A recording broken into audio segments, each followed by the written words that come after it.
stand, or do you want to just take it?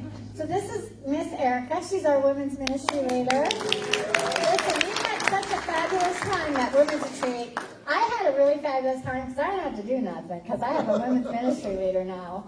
So I just kind of showed up and everything happened, and it was lovely. It was just beautiful. The whole atmosphere was lovely. I loved the curtains that you had, and we had curtains and twinkle lights and fuzzy carpet. I don't know what y'all did at men's retreat, but ours was wonderful and spectacular.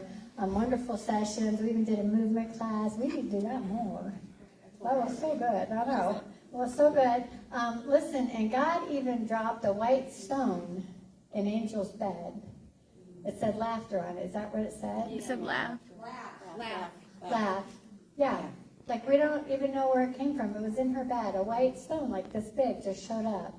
It was beautiful. Like God was doing all kinds of stuff there. It was so good. So good. So I'm not going to keep talking because we have people that are going to share what they got. I'm setting it up. Setting it up. There you go. Thank you. I'll have the panel come up, but as they come up, I want to share something with you. As Megan, the panel, go ahead, you guys can come on up. As Megan was sharing this and just ministering to us, I'm like, that was welcome to retreat. Is all I could think was like we were back in retreat. And I kept thinking, that's what happens when a woman gets a hold of Jesus. That's what happened when a woman gets a hold of the Word of God, right? That she comes back and she just explodes. And I want to share the scripture that came to mind. Hebrews 11 and 30 starts at verse 32, and it's the faith chapter.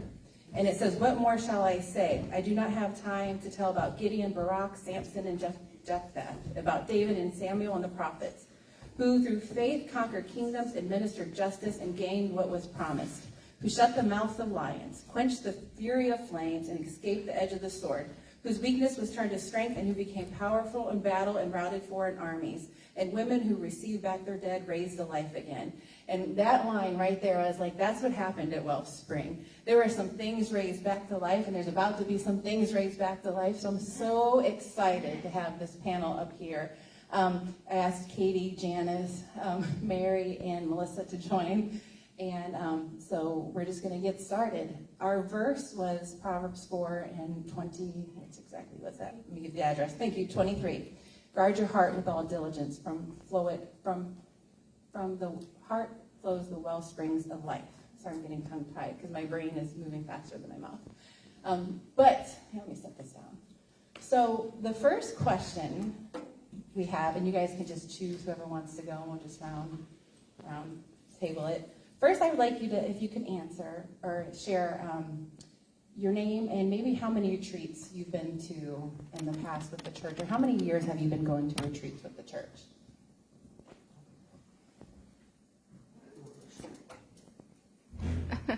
Sorry, thank you.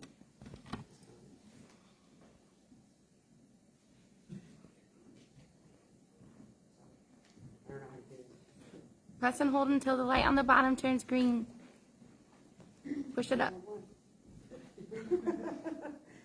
Maybe I shouldn't. Oh, there It's you go. okay. My brain is still Hello? tired. Oh, We're okay. going to make it. So my name is Melissa Heichman, and this is my third year going on the women's retreat.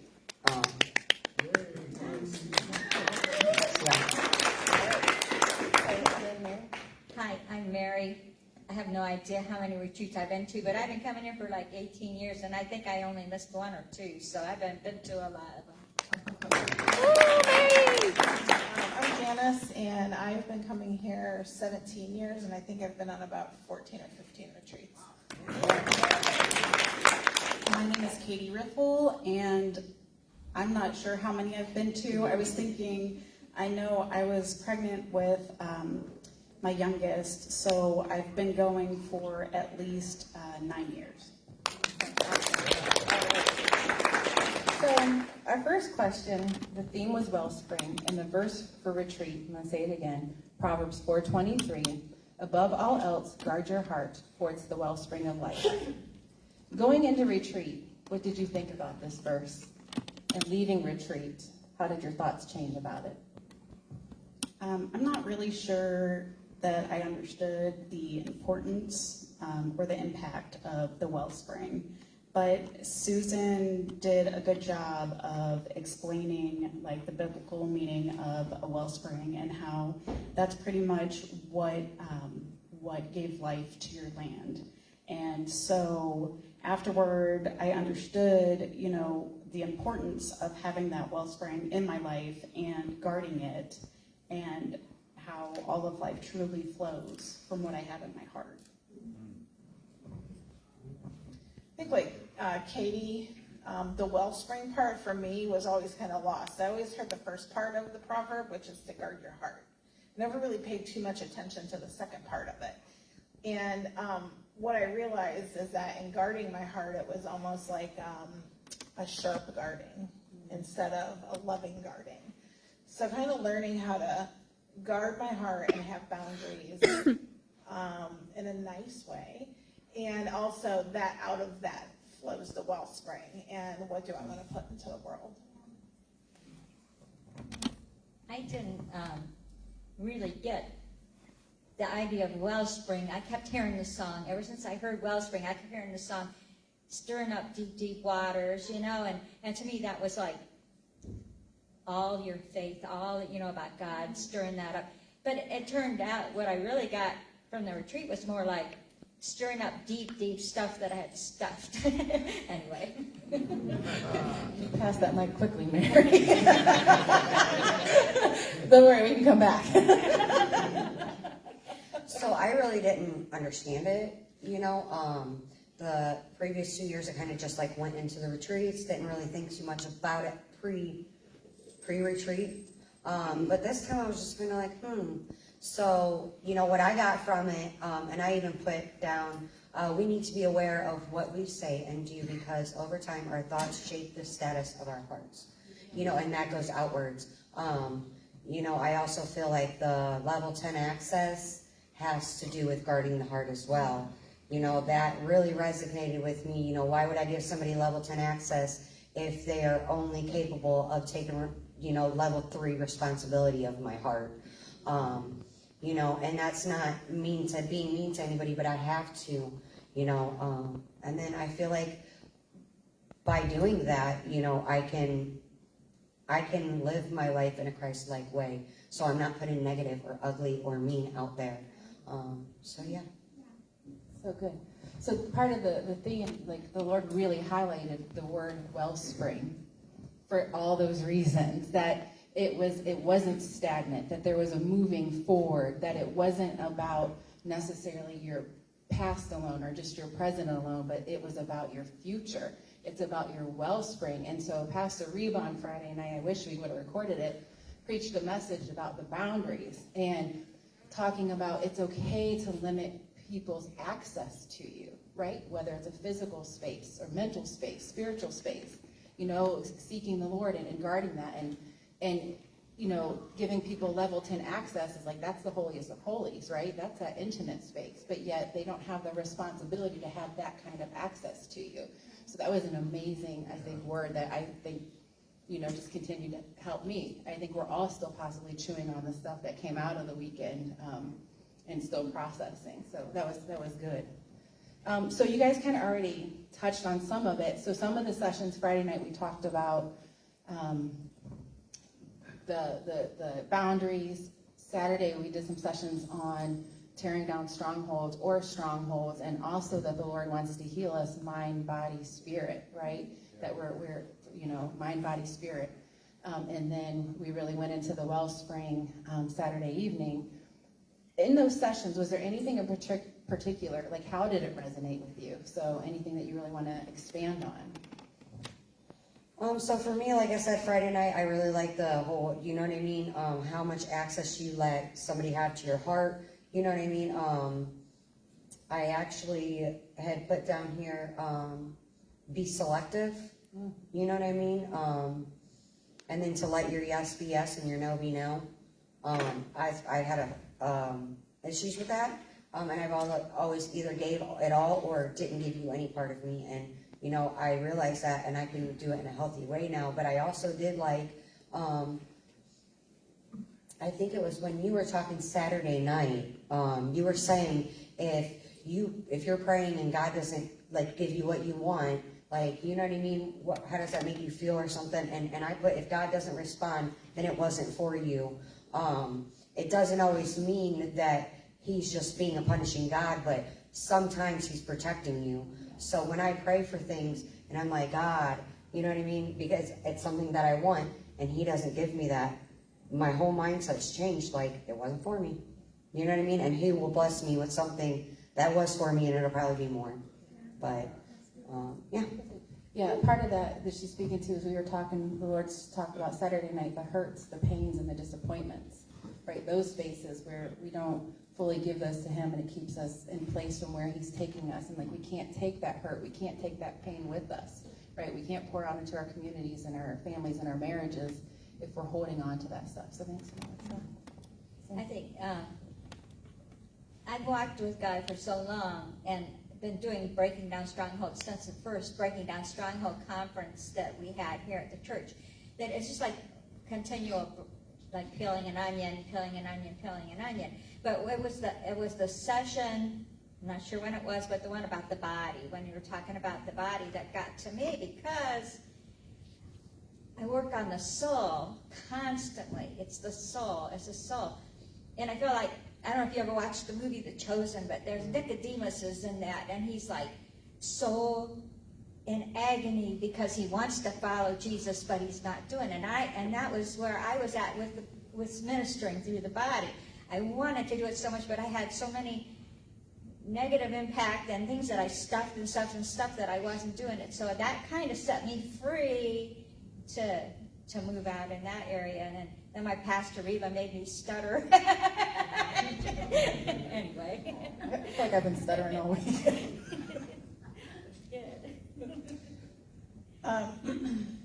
So part of mine was, I think, for boundaries is that when I'm in a certain part in my life and I think that I should be somewhere else,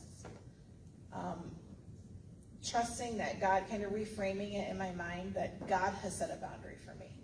So not so much me setting a boundary, but that he is saying, I want to keep you in this place right now, either for safety, for your own safety, or because I'm not done refining you there. And to not look externally, so like if I'm not put somewhere that I think I need to be, that my worth and my value isn't dictated by what somebody else allows me or doesn't allow me to do or move forward in. That ultimately God's going to put me where he wants me. And like I said, understanding that other people don't define my worth. And then the other thing I got was my body. There was discussion about, we can't hate our bodies. And there's so much shame in our society around body image, and you should look a certain way. And for a long time, that just being drilled into our heads, and it's subconscious for me to not like my body. But coming to a realization that I have to love my body before anything else, or nothing is going to change. So just being okay with who I am and what I look like, and then, because otherwise I self-sabotage, and it's just a vicious cycle. For me, it actually started with the worship on Friday night. And one of the things we did to start the retreat was to crown the people that hadn't been there before, and then for each woman to crown another woman. So it was just like a welcome and a reminder of who we are. And during the worship, I was seeing that we were crowned with fiery glory. The chains are breaking, the atmosphere was changing, and he was walking me through the fire. And there were so many good things that people have touched on already about the different sessions. The one Saturday night, I learned I am highly favored and deeply loved, and I should conduct myself in that way, which I haven't been. I've been in agreement with lies that say I'm unworthy and will not amount to anything worthwhile. And the question brought was, can I trust God with everything that can clog up my wellspring? Can I trust him with my pain? Because it's time to let go and let him heal me, because I can't take that with me to the next level. And it's time to level up. That's why things have been so demanding and difficult lately. There's been so much I've held on to that I have to let go of to be able to move forward in my calling. And I don't have to cling to that which no longer serves a purpose. Instead, I can accept the gifts He's given to me. Some were through the words spoken during prayer and with the community that I may have been broken down, but Jesus will rebuild me. The joy comes in the morning, and my morning is now. And standing in who I am in Him, a beloved daughter who carries His sweetness with me wherever I go.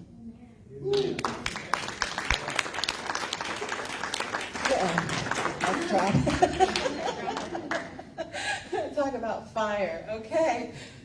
I don't even know. The questions at this point just feel moot. Like, I don't know.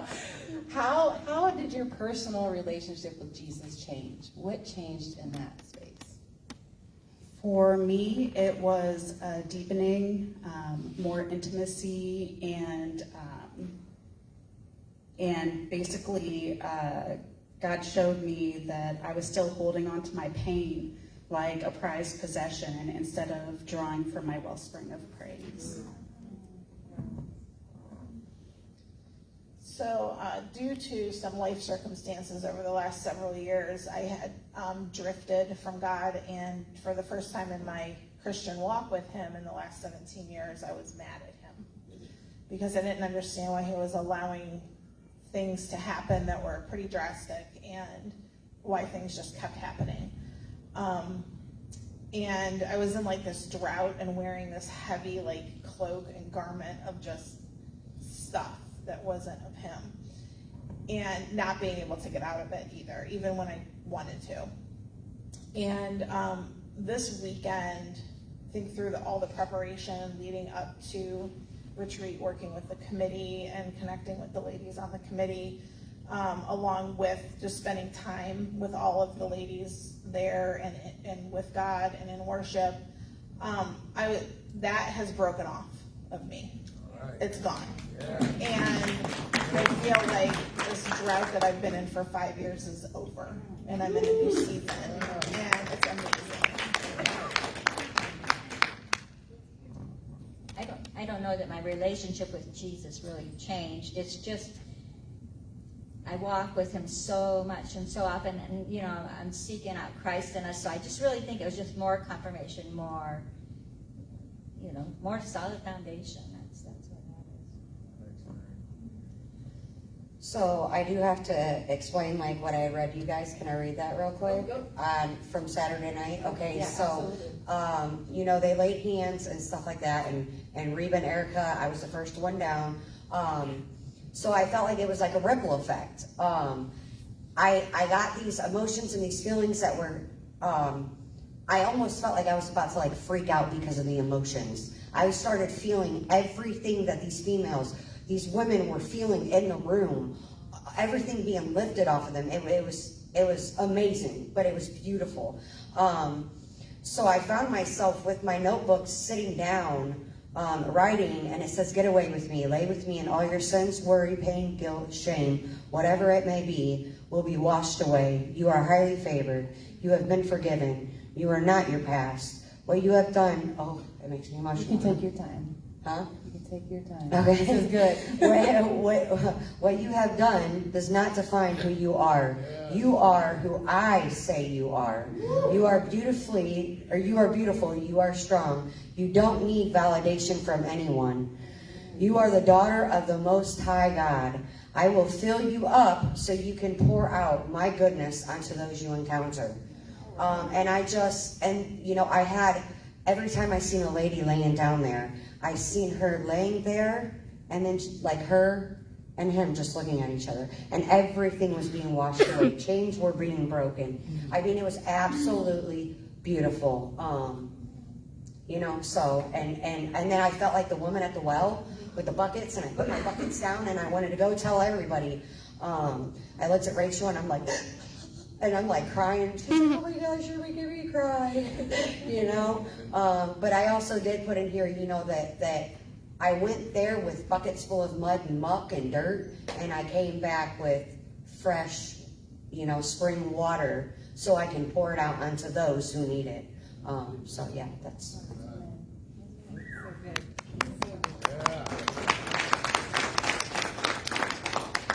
So everybody had their experience as individuals, but what was the experience like in the context of community? Because, in worship, and Reba had said it, I was thinking in worship today, or tonight, the one thing about this community has always been our desperation for Jesus. Like our sense of just humility and like just this desperation for who he is to show up. And it's always been kind of like this collective thing in the community, our collective desperation for Jesus, and he just shows up in this place over and over and over again. What was it like for you in the context of community and getting away with women over the weekend? For me, I feel like there's an intimacy there. We can't get it here. I love everybody here. Don't take that the wrong way. But, women can connect with other women, but we can be vulnerable. We don't have to worry about people judging us. We don't have to worry about tearing each other down. We can support each other. We can cry on each other. We can, so I just think it's an amazing time and it's an amazing opportunity. And you did absolutely amazing, Erica. You really, really did. You did. So thank you. But I think it was great. Yeah, I agree that it was definitely a sense of community. I got to know all these ladies that I didn't know before again, and my kindred spirit over there. It was just amazing because you got to bond with people on a level that, not just spiritual, but just friendship-wise, and God can work. He gets in there when everybody's got their hearts open and they're not guarded, and God gets in there and works, and it was amazing because I love seeing, I know at the Stronghold conferences and stuff, I love seeing, you can see when somebody is about to go. Somebody's about to get it. And I was watching the ladies and the young ladies in particular, I saw so many that were just like, oh, they were there. It was just like God took them there, it was a beautiful time. I have to say this really quick about Mary. Like, Mary has a presence, like, when she shows up, you're like, okay, we're going to be okay. Like, oh, okay, I'm going to be okay. And it's like, Mary just, like, over the weekend, her ministry was her presence. Like, you just have this ministry of presence. Like, when you're at women's retreat and here comes Mary, you're like, okay, I'm going to be okay. And that, I just heard that all over the place through the weekend, so. Yeah, this is the most probably intimate retreat, just due to the number of people that were there, and I think it was perfect. It was really great to be able to get to talk to pretty much everybody. What I really, really noticed this time is that the people who have never been on a retreat, who are newer to our church, have never been on a retreat, a lot of times they'll tend to kind of disappear when it comes to like Saturday night and prayer time because they're not sure what's going on, or they're not really into it, or maybe there's too many people, I don't know. But that didn't happen this time. Every last woman stuck around for prayer. They got prayer. They were like, everybody was just all in. There wasn't one person I saw that was kind of hanging out on the peripheral. Everybody was just active, and it was amazing. Yeah, I agree with that. It was just really important to take the time out of regular life and retreat and be with the Lord and be with the community, and getting to see some people that I haven't gotten to know, got to know them a little bit better. And there really was such an openness and a vulnerability. There were chains breaking and atmosphere changing. And I myself, I kind of was one of those people that would, not for the prayer part, but for other parts, like the times where people just hung out and played games. I would always retreat to my room and I kind of do my own thing, which is not a bad thing, but this time I felt like I really kind of opened up more to that, and I was really blessed by that. Look at that, 7:59. All right. Well, thank you all for letting us share. I truly thank each one of you for sharing your hearts in the vulnerable spaces. And I think that was it. So many women came just ready and open and vulnerable. And I know, right? I wish you could hear all the testimonies because they were so amazing. So, yeah.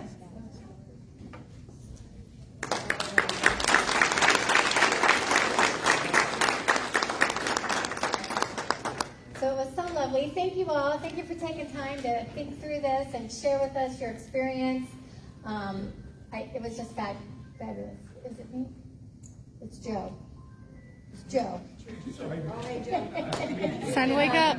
Anyway, so we look forward to next year. Again, yeah, it's going to be fabulous. So thank you guys. Thank you. You may go take your seats. Thank you very much.